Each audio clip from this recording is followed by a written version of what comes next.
Olá pessoal, estamos aqui com mais um vídeo no canal. Hoje estamos com o Igor Bruchão, ele é editor, membro, participante aqui do Demonstre. E estamos com Mariane Ferreira e a gente vai falar sobre histórias de terror, causas de terror, sim, filme, né? Cinema de terror. Diga-se de passagem, estamos com uma pessoa que super curte, né, Igor? É meu gênero favorito, desde sempre. Não só de curtir, mas de dirigir, não direção do filme, mas direção de fotografia. Como é que é ser como é que é estar participando de um filme de terror? Ah, cara, então, minha mãe nunca gostou muito de terror e tá aí pra você que é mãe e estiver assistindo esse vídeo. Se você impedir muito seu filho de fazer uma coisa, ele vai fazer. Eu ia escondido pra locadora, alugava os VHS de terror. Sempre tinha um cara na sessão de terror muito sinistro que pegava a fita e fazia, tá aqui, boy, pega essa fita aqui, assiste. E eu assisti todos os clássicos do terror assim. Então, participar de um curta de terror, ajudando a montar um clima, porque pra mim uma fotografia de terror bem feita é o clima do terror, pelo menos 50% do clima do terror tá ali. Sim. É muito bom, eu amo. Massa. Eu sou um cagão, diga-se de passagem, um senhor cagão. A gente foi assistir a Annabelle, foi a Annabelle? Foi A Filha do Mal. A Filha do Mal, assim, nas primeiras semanas de namoro, e a gente saiu em 20 minutos de filme. Foi um negócio frustrante. Não que eu não tenha visto dezenas de filmes de terror, agora eu preciso de algumas coisas, tipo, eu geralmente vejo terror em casa, geralmente vejo terror sozinho. Sozinho? Sabe? Porque eu posso ficar pausando quantas vezes for necessário. Mas eu gosto muito de literatura de terror. Eu leio muito terror em relação a ver filmes em si. Eu também sou bem medrosa. Eu assistia muito filme com a minha irmã. Na verdade, ela que me fazia assistir os filmes. E aí, nas cenas mais difíceis, eu saía e ela ficava dizendo, acabou, já acabou. Aí eu voltava. E depois que a gente parou de conviver mais, eu raramente vejo filme, né? Porque eu e o Felipe, a gente não curte muito. Mas de vez em quando eu tenho vontade de assistir, só pra ter adrenalina, assim. É legal. Mas existem uns elementos que fazem com que o terror funcione. Por exemplo, inclusive em situações de fantasia. Quando você vê um filme de fantasia, pra ele funcionar, você tem que respeitar o universo, tem que estar estabelecido. Mas eu tenho a impressão que o recurso da plausibilidade no terror, ele é muito mais necessário do que um filme que seja simplesmente fantasioso. Não sei se isso raciocina de acordo com vocês. Tipo, se eu consigo encontrar um elemento que mostra que aquilo lá realmente não é real, num filme de terror ou num livro de terror, eu me apego àquilo ali e daí eu não sinto mais medo nenhum e vira um filme engraçado. Então, eu acho que conseguir fazer com que uma coisa dê medo é extremamente difícil, não é não? Teve um filme que eu assisti, que era com a Julianne Moore. Ela fazia um filme de bruxaria. Bruxaria não tipo aquelas bruxas clássicas de fantasia, mas bruxaria de magia negra. E era um filme bem pesado pra mim, que acredito nessas coisas e tal. E a minha irmã, mais uma vez, foi quem me indicou esse filme. E ela, quando assistiu, foi de boa. Só que eu assisti e fiquei morrendo de medo. E eu fiquei com ódio dela porque ela me fez ver esse filme. E aí, eu, contando a minha experiência com o filme, fiz ela assistir o filme de novo. E aí, por causa da minha experiência com o filme, ela assistiu de novo e teve medo. Ela morreu de medo por causa da minha experiência. Então, eu me vinguei nesse momento porque eu consegui fazer ela sentir medo. Porque ela é muito corajosa, ela não tem medo dessas coisas. Eu tenho mais medo de filme de bruxaria do que filme de Alien ou filme de espírito, matador, né? Espírito me dá mais medo. Mexeu com o espírito também, tranca assim, e é difícil. E eu vou dialogando com os espíritos. Você não é um espírito tão mau. Uma coisa que eu tenho muito medo é de alienígena. Se tiver um filme de terror com alienígena, eu me assusto muito. Eu tenho medo de Sinais, por exemplo. Mas Sinais é um filme excelente. Excelente. Pô. É maravilhoso. Maravilhoso. O Shyamalan consegue fazer um suspense como ninguém, mas Sinais me assusta demais. Não, eu senti muito Eu medo. sou o tipo de pessoa que tem medo, que eu assisti Skyfall ou Skywalker. É um filme que é uma série gigante de alienígena. Cara, eu morria de medo dos aliens. Os aliens lá são bem efeitos práticos, não muito cuidados. Então, chega a ser um pouco jocoso em certos momentos, mas dava muito medo a ideia do cara de cima observando, Sim. deles terem uma tecnologia que a gente não conhece, deles perseguindo a gente por diferentes motivos. A gente Sinais. sai a caça. A gente sai a Nossa. caça. É complicado. Eu assisti Sinais no cinema, na Rio Branco. Aqui. Sério? Você foi muito tenso. Com minha mãe, diga-se de passagem. Ah, mas sua mãe não tem medo dessas coisas. Ah, uma história que minha avó conta, ela assistiu O Exorcista no cinema. Caraca, meu E ela conta que na época tava todo mundo assim, meu Deus, o Exorcista, eu preciso assistir esse filme. Aí foi ela e meu tio, e ela falava que na sala de cinema o pessoal vomitava, saía correndo. Caramba. É muito mágico pra mim escutar ela falar isso. Eu até hoje não vi o Exorcista 1, porque na época eu já era medrosa. E as pessoas falavam, eu assisti e fiquei 1 ano sem dormir, ou eu assisti e foi horrível. É o sinal que o filme é bom, ele concretizou Sim. o Existia objetivo do gênero. um misticismo em volta do filme, pessoas que morreram, os atores que morreram, coisas estranhas que aconteceram, ou vultos que foram gravados durante as filmagens. É, que se suicidou, né, a protagonista. Tem um monte de história troncha envolvida. Eu vi o Exorcista no início, que é uma droga. É horrível, de mal feito, então não dá medo.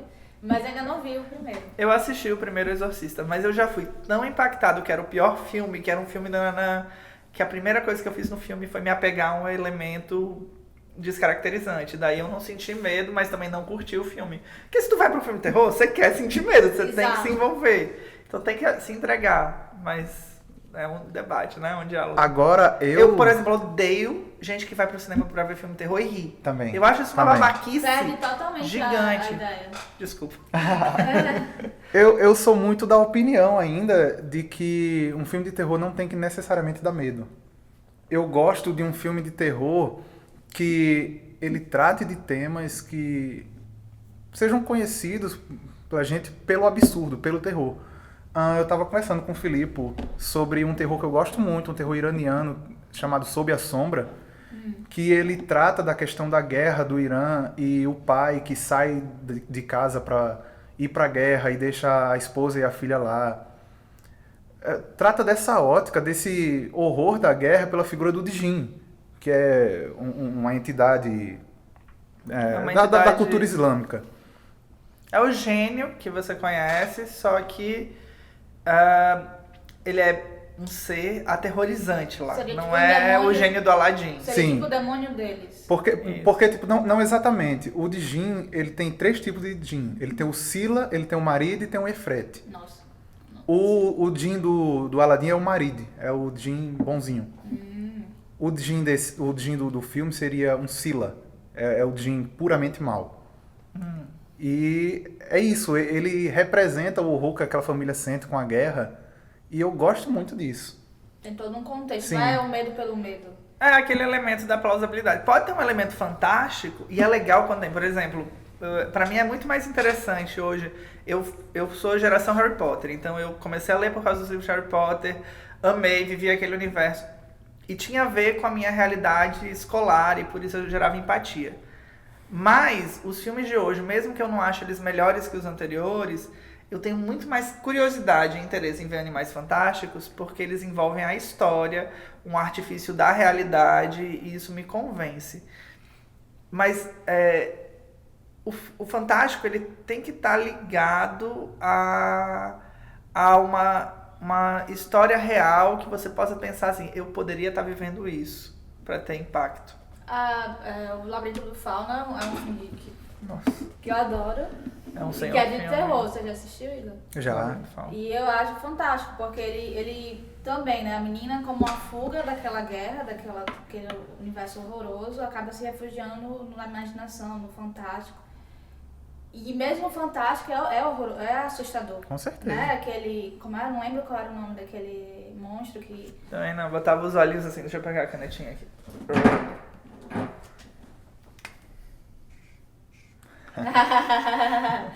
Muito, muito maravilhoso. Esse olho ficou troncho.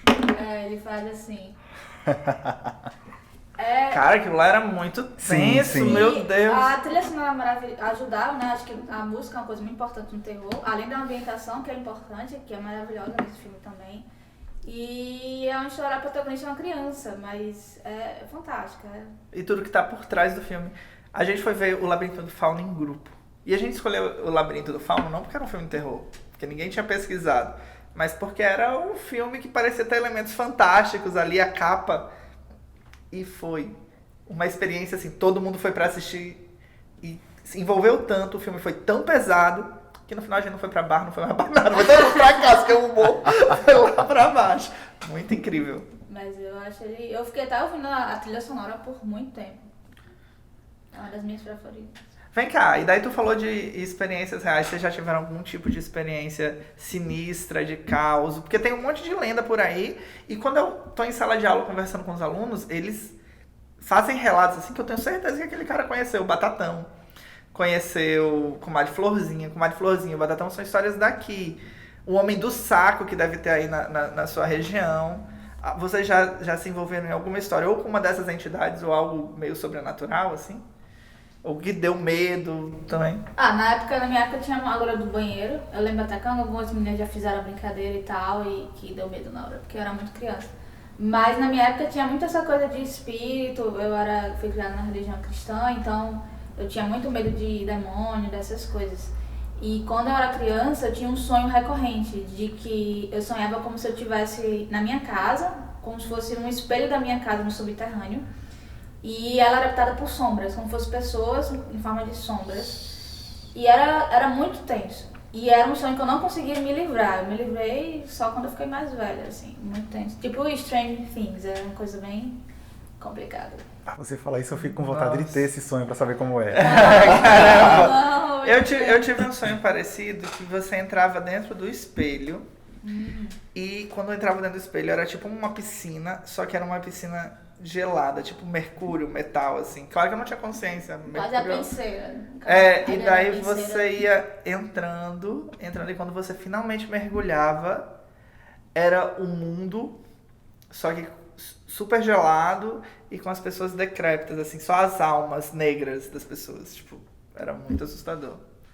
Mas hoje em dia eu descobri que tem muita gente que tem relações, tipos de sonhos parecidos, a ideia da Umbra, a ideia do mundo umbral, toda aquela coisa. O onírico, o mundo dos sonhos, o mundo dos espíritos, essa pegada.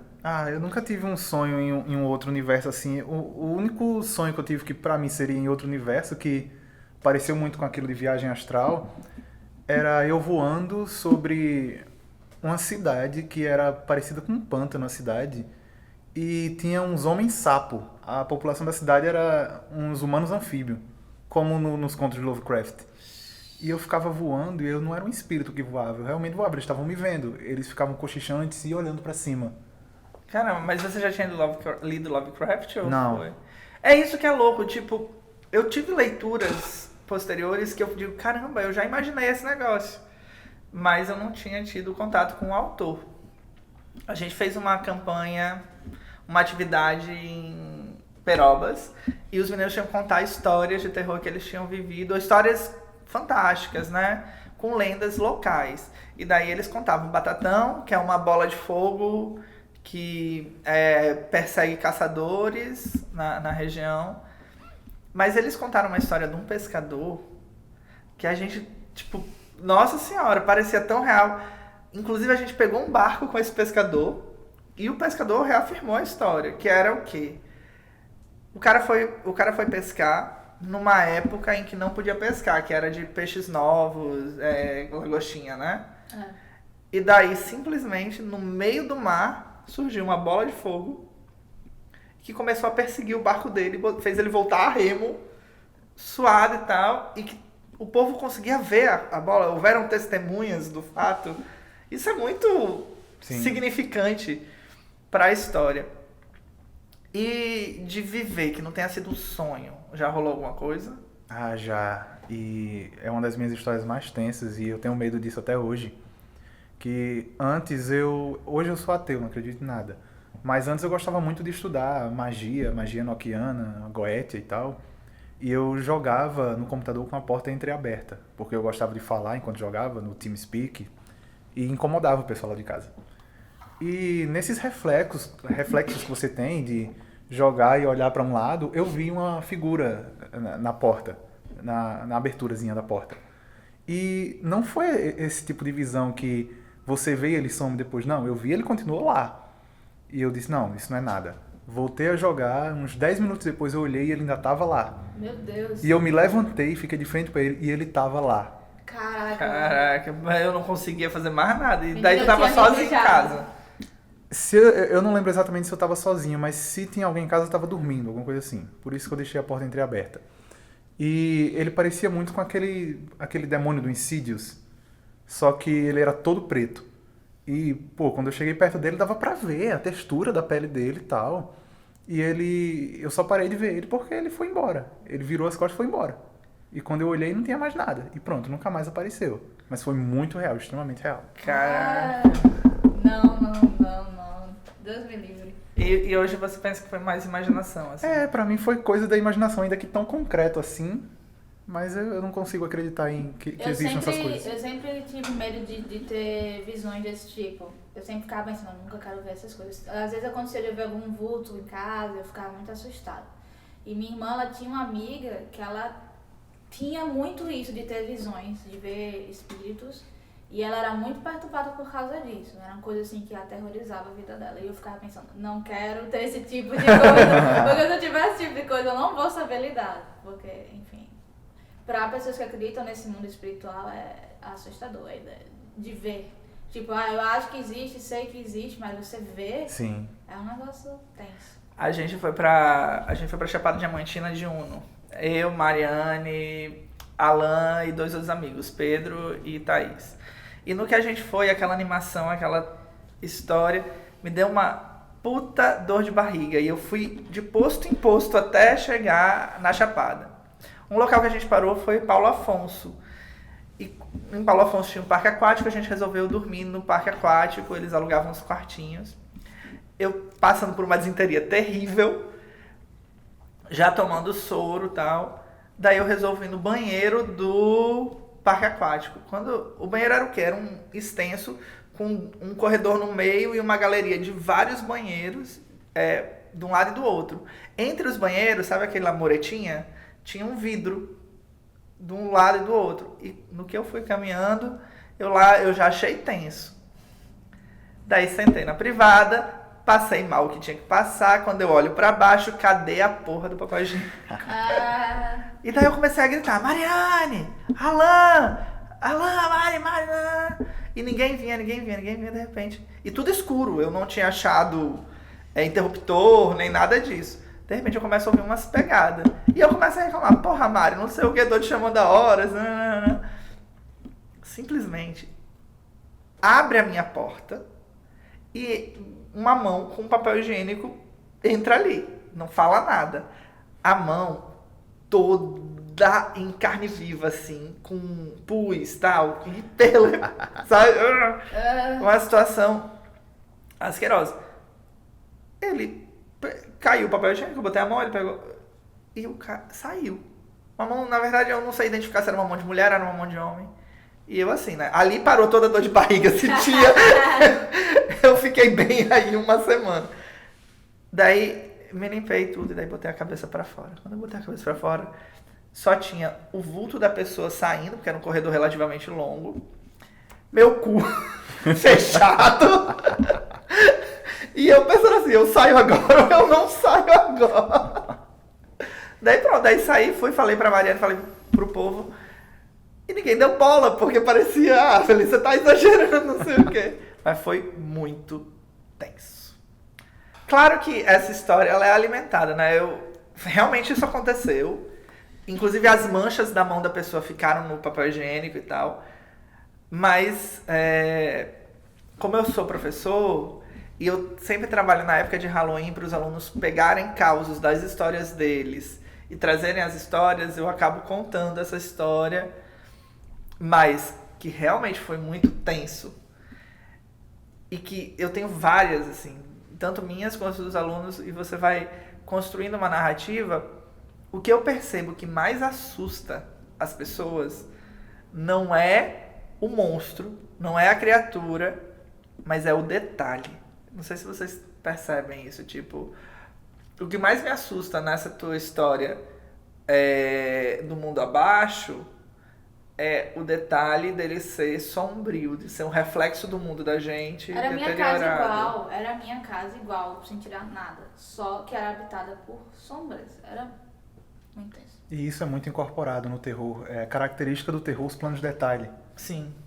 E porque realmente o detalhe assusta e causa uma tensão grande. Tanto o plano de detalhe quanto você mostrar mesmo o ambiente. O terror tem aqueles movimentos de traveling lentos. O plano de detalhe quando o cara vai abrir uma porta. Tudo o terror incorpora, porque realmente... E o som no terror, né? Sim, nossa. É importantíssimo.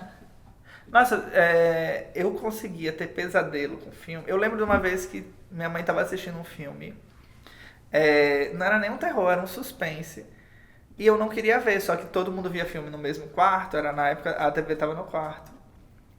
E daí ela falou, deita e dorme. E eu tive pesadelo pelo som. Pelo som do passo a passo, pelo chachalhar das folhas. E isso é um aspecto na história de terror que a gente vê muito na literatura também. A literatura, ela absorve. Como é que eu deixo uma pessoa tensa no momento, num conto?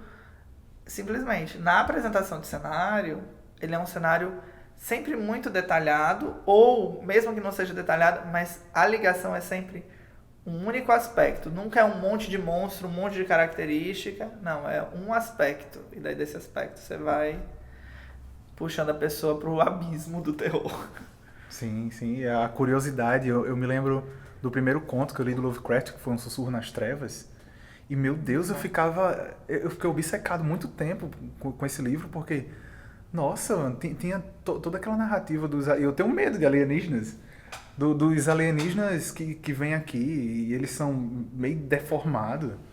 Eles querem levar você pra lá, e eles quase levam o cara pra lá, enrolando ele. O homem tá dentro das trevas o livro inteiro, e você descobre só no final que o alien tinha tomado posse do corpo dele. Aquilo é incrível pra mim. Nossa, é muito, muito louco. Essas histórias de alienígena, não sei se vocês já viram, tem várias pessoas que aparecem construtos de metal e existe uma explicação biológica pra isso. Caguei pra explicação biológica.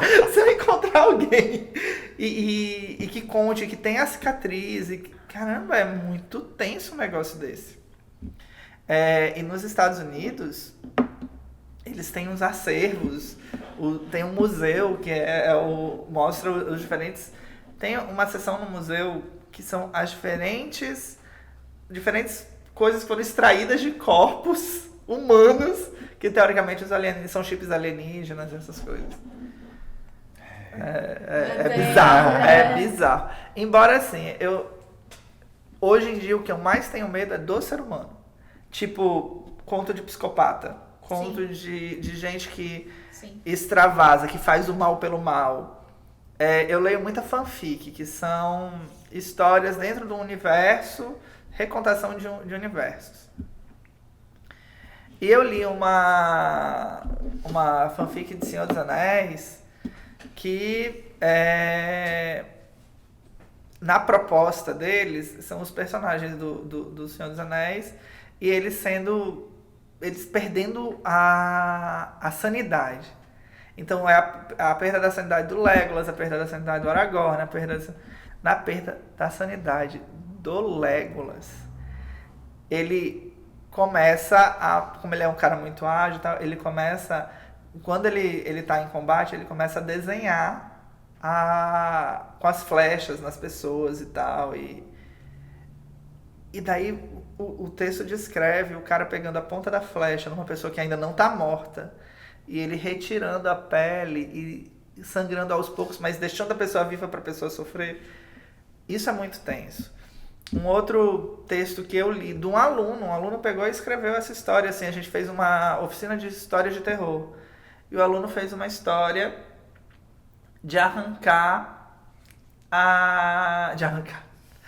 de roubar, ele me fez um conto de sequestro. No final tinha um final, não é nem um final feliz, mas tinha um desfecho bem interessante. Mas ele mostra o sequestrador enquanto ele decide que vai sequestrar a pessoa. E era um moleque, assim, 14 anos, mas muito tenso, porque você vê o ser humano se degenerando, o ser humano pensando, eu tô fazendo isso porque eu realmente quero que ele sofra. Mas não tem justificativa, é só porque eu gosto de ver a merda acontecendo. E no mundo de hoje, eu vejo que na vida adulta tem muita gente que é filha da puta e ponto. Então, a perversão humana, a insanidade humana me assusta. Não, quando eu li Crime e Castigo, ele conta bem isso, né? Esse processo, né? Ele começa como estudante de advocacia, o personagem principal, e ele vai se... Sendo que ele não é questão de degenerar, ele vai criando uma teoria de superioridade, ele acha que ele é mais inteligente que a maioria das pessoas, e que acha que essas pessoas que são mais inteligentes não precisam obedecer essas regras comuns da sociedade. Então ele achava que ele era superior e tal. E aí ele decide matar uma senhorinha e tem lá os motivos dele. Mas todo o processo até ele chegar a matar a mulher é um negócio tenso. E depois todo o remorso e todas as coisas que ele... Não chega nem a ser remorso, na verdade. Todo o caos que ele vive depois que ele mata a senhorinha também é muito desgastante e complexo. Vale a pena ler. Não, Crime e Castigo é Dostoiévski, é punk. E assim, quando a gente vai ver a história, isso tem muita relação. O ser humano, ele se apega em dois tipos de situação. Uma, eu preciso ser melhor que os outros, qual é o meu senso de superioridade, porque o que eu estou fazendo é melhor do que o que os outros fazem. E a segunda é, o que eu posso fazer para os outros não melhorarem, que é uma noção totalmente contrária ao senso de comunidade, mas que na perversão humana isso consiste. Então eu boicoto, eu sacaneio, eu falo mal, eu diminuo. E isso é muito triste.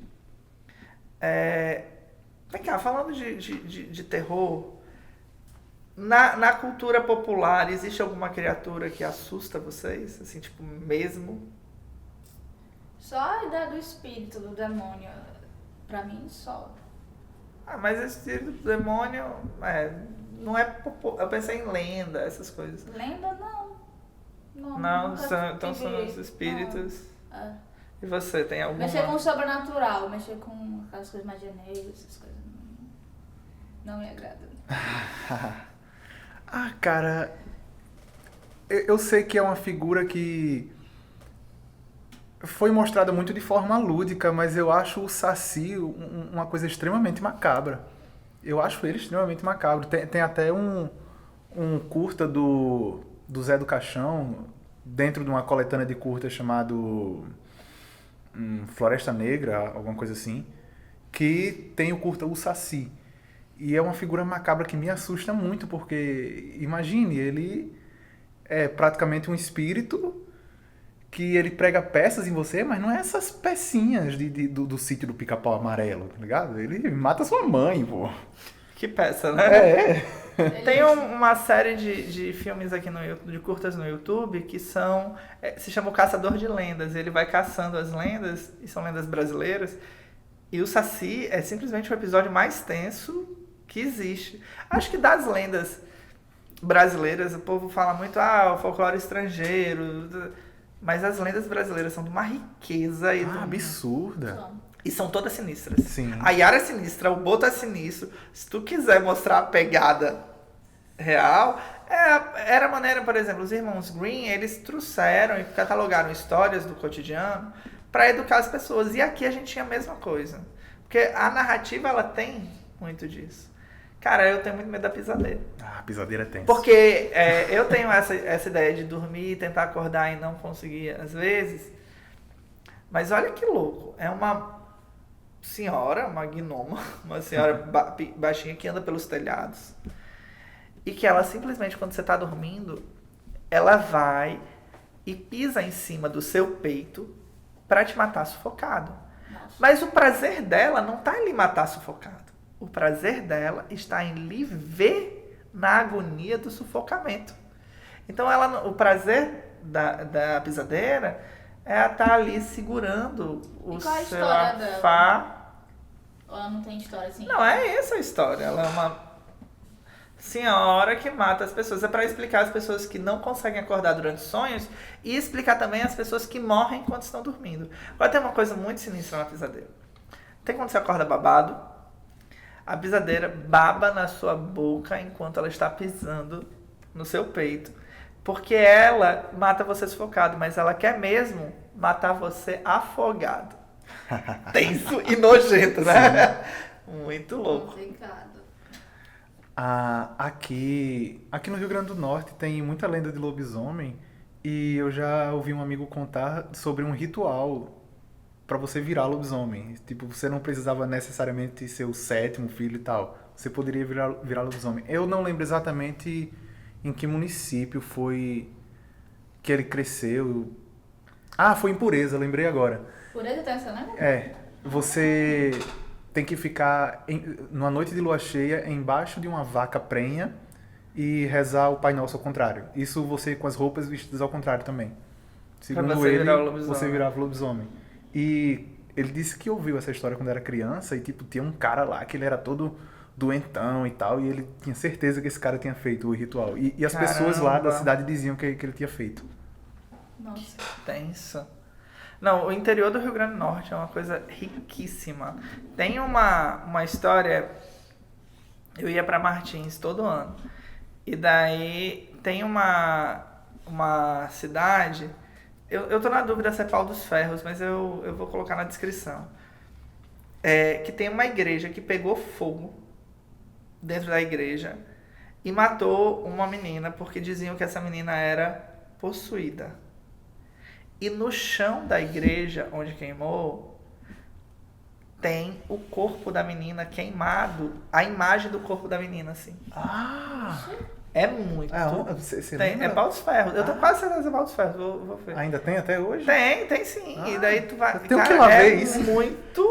É muito sinistro. Tu foi na igreja? E tipo, fui na igreja. É muito sinistro. É uma capelinha. E daí você pensa assim, caralho, meu irmão, tem um fucking rastro aqui. E daí você vê a história como ela é contada. E aqui, assim, tem Mártir de Uruaçu e Cunhaú. Tem o Boto, tem Comadre Florzinha, que é uma história louquíssima. Comadre Florzinha é uma moça que, teoricamente, protege a invasão do homem.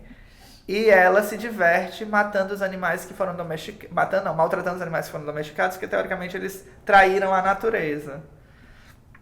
E perseguindo crianças e tal.